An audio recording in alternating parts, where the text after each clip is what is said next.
Job 38. Then Yahweh answered Job out of the whirlwind and said, Who is this who darkens counsel by words without knowledge? Now gird up your loins like a man.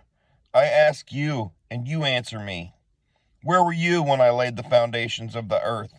Declare if you have understanding. Who set its measurements, if you know? Or who stretched a line upon it? Upon what were its foundations sunk? Or who laid its cornerstone, when the morning stars sang together, and all the sons of Elohim shouted for joy? Or who enclosed the sea with doors, when it burst forth and came from the womb, when I made the clouds its garment, and thick darkness its swaddling band, and assigned for it my law, and set bars and doors, and said, This far you have come, but no farther, and here your proud waves stop. Have you ever commanded the morning, and caused the dawn to know its place, to take hold of the corners of the earth, and the wrong be shaken out of it? It is changed like clay under a seal, and they stand out like a garment, and their light is withheld from the wrong, and the arm lifted up is broken. Have you come to the source of the sea? Or have you walked about in the recesses of the deep? Were the gates of death revealed to you? Or have you seen the gates of the shadow of death? Have you understood the breadth of the earth? Declare if you know it all. Where is the way of the dwelling of light? And darkness, where is its place? That you should take it to its boundary and know the paths to its home. Do you know? For you would have been born then, and the number of your days been many. Have you entered into the storehouses of snow, or have you seen the storehouses of hail, which I have kept for the time of distress, for the day of fighting and battle? Where is the way that light is divided, or the east wind scattered over the earth? Who has cleft a channel for the overflowing water, or a way for the thunderclaps, to make rain fall on land where no one is, a wilderness in which there is no man, to satisfy the wild and waste places, and to make the seeds of grass to sprout? Does the rain have a father? Or who has brought forth the drops of dew? From whose belly comes the ice? And who gave birth to the frost of the heavens? The waters harden like stone, and the surface of the deep is frozen. Do you bind the bands of Kemah, or loosen the cords of Kesil? Do you bring out the constellations in its season, or do you lead the bear with its sons? Do you know the laws of the heavens, or do you set their rule over the earth? Do you lift up your voice to the clouds, so that floods of water cover you? Do you send out lightnings, and they go and say to you, Here we are?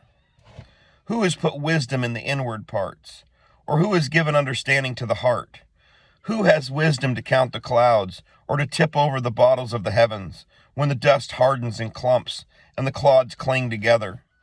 Do you hunt the prey for the lion, or satisfy the appetite of the young lions when they crouch in dens, sit in the cover of their hiding place? Who provides food for the raven, when its young ones cry to El, and wander about without food? Chapter 39. Do you know the time when the wild mountain goats bear young? Or do you observe when the deer gives birth? Do you number the months they complete? Or do you know the time when they bear young? They bow down, they bring forth their young, their labor pains are ended.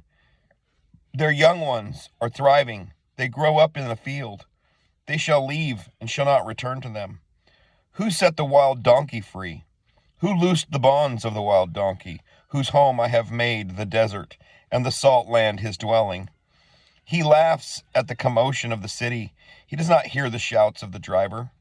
The range of the mountains is his pasture, and he searches for all that is green. Would the wild ox be pleased to serve you, or spend the night by your feeding trough? If you bind the wild ox in the furrow with ropes, would he plow the valleys behind you? Would you rely on his great strength, or would you leave your labor to him?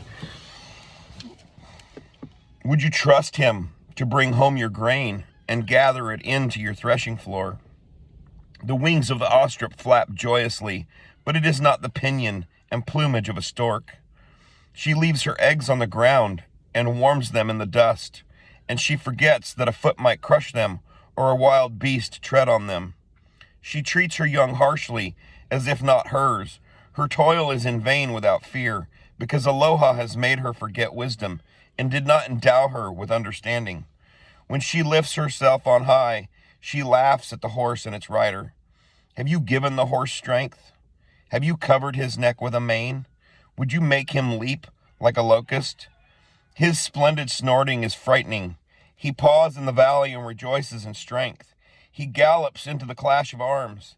He laughs at fear and is not frightened, nor does he turn back from the sword. The quiver rattles against him, the glittering spear and lance.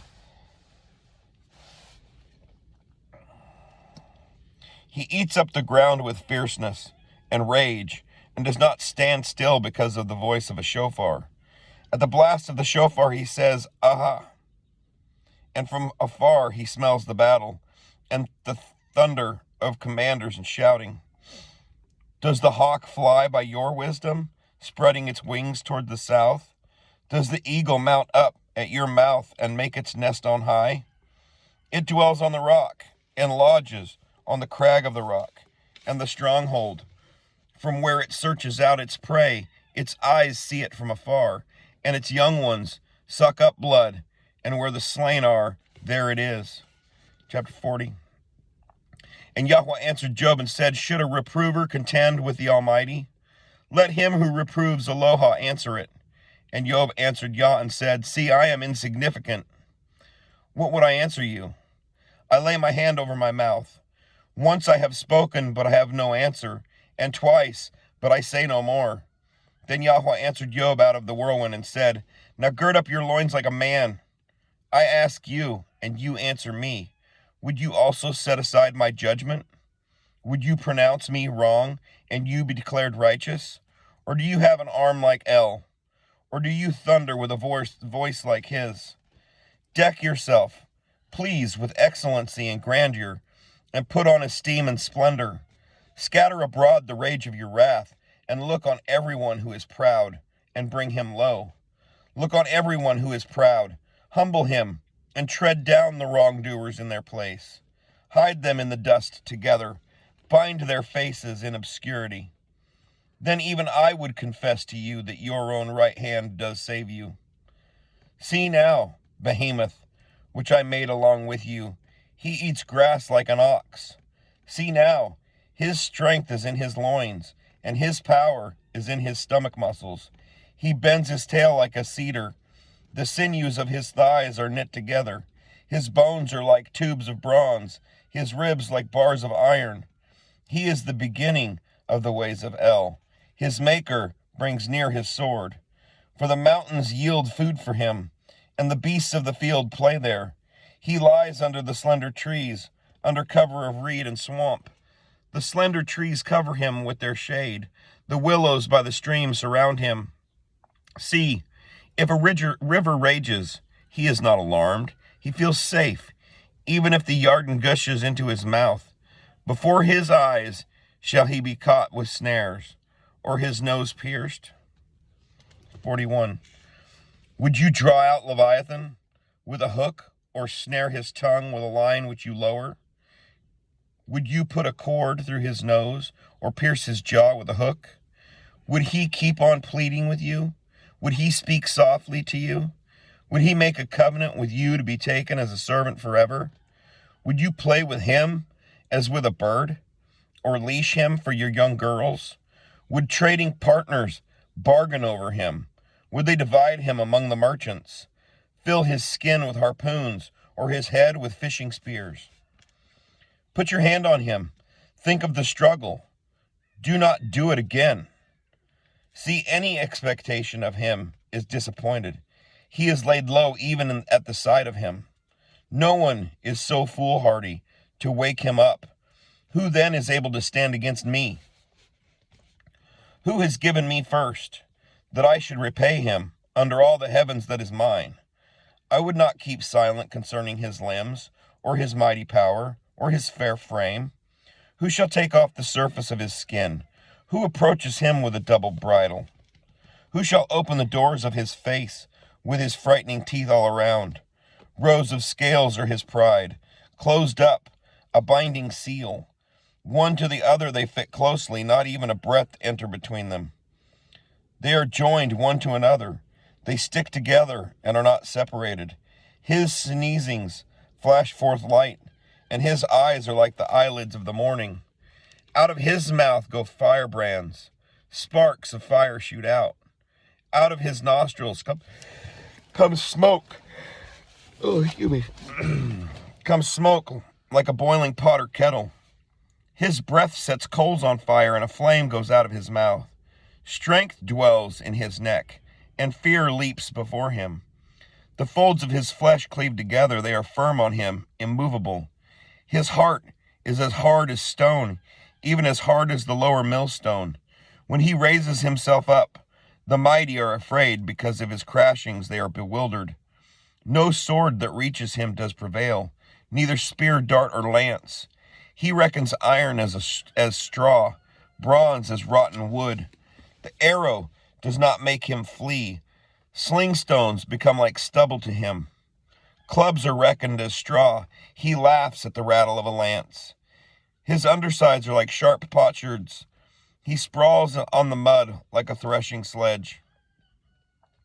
He makes the deep boil like a pot. He makes the sea like a pot of ointment. He leaves a shining path behind him.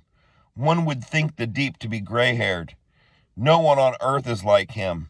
One made without fear. He sees all that is haughty. He is sovereign over the sons of pride. Chapter 42.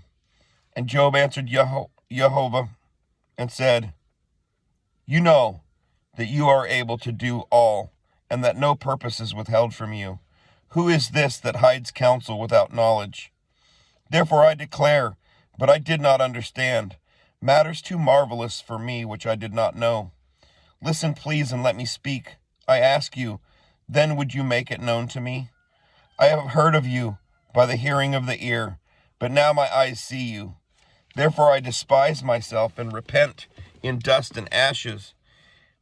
And it came to be after Yahweh had spoken these words to Job, that Yahweh said to Eliphaz the Temanite, My wrath has burned against you and your two friends, for you have not spoken of me what is right, as did my servant Job. And now take 7 bulls and 7 rams, and go to my servant Job, and offer up an ascending offering for yourselves. And let my servant Job pray for you, for I accept him, lest I punish you, because you have not spoken of me what is right, as did my servant Job. So Eliphaz the Temanite, and Bildad the Shuhite, and Zophar the Naamathite went and did as Yahweh commanded them, and Yahweh accepted the face of Job. And Yahweh turned the captivity of Job when he prayed for his friends, and Yahweh gave Job twice as much as he had before. And all his brothers and all his sisters and all those who had been his friends before came to him and ate food with him in his house. And they sympathized with him and comforted him for all the evil Yahweh had brought upon him. And they each gave him a kitzah, and each one a ring of gold.